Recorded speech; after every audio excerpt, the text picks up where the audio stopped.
بسم اللہ الرحمن الرحیم۔ صحیح بخاری حدیث نمبر 256۔ ابو جعفر محمد باقر نے بیان کیا، انہوں نے کہا کہ ہم سے جابر نے بیان کیا کہ میرے پاس تمہارے چچا کے بیٹے، ان کی مراد حسن بن محمد ابن حنفیہ سے تھی، آئے۔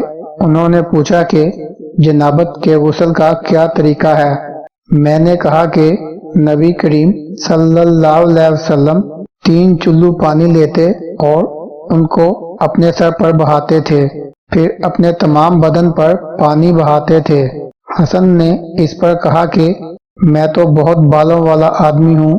میں نے جواب دیا کہ نبی کریم صلی اللہ علیہ وسلم کے بال تم سے زیادہ تھے۔ بسم اللہ الرحمن الرحیم۔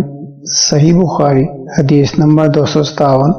ام المومنین میمونہ رضی اللہ عنہا نے فرمایا کہ میں نے نبی کریم صلی اللہ علیہ وسلم کے لیے غسل کا پانی رکھا تو آپ صلی اللہ علیہ وسلم نے اپنے ہاتھ 2 مرتبہ یا 3 مرتبہ دھوئے، پھر پانی اپنے بائیں ہاتھ میں لے کر اپنی شرمگاہ کو دھویا، پھر زمین پر ہاتھ رگڑا، اس کے بعد کلی کی اور ناک میں پانی ڈالا اور اپنے چہرے اور ہاتھوں کو دھویا، پھر اپنے سارے بدن پر پانی بہا لیا اور اپنی جگہ سے ہٹ کر دونوں پاؤں دھوئے۔ بسم اللہ الرحمن الرحیم۔ صحیح بخاری حدیث نمبر 258۔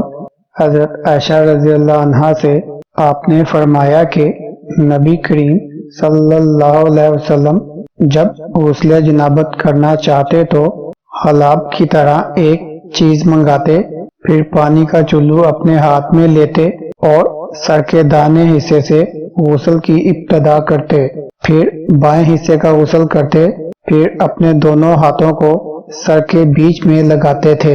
بسم اللہ الرحمن الرحیم۔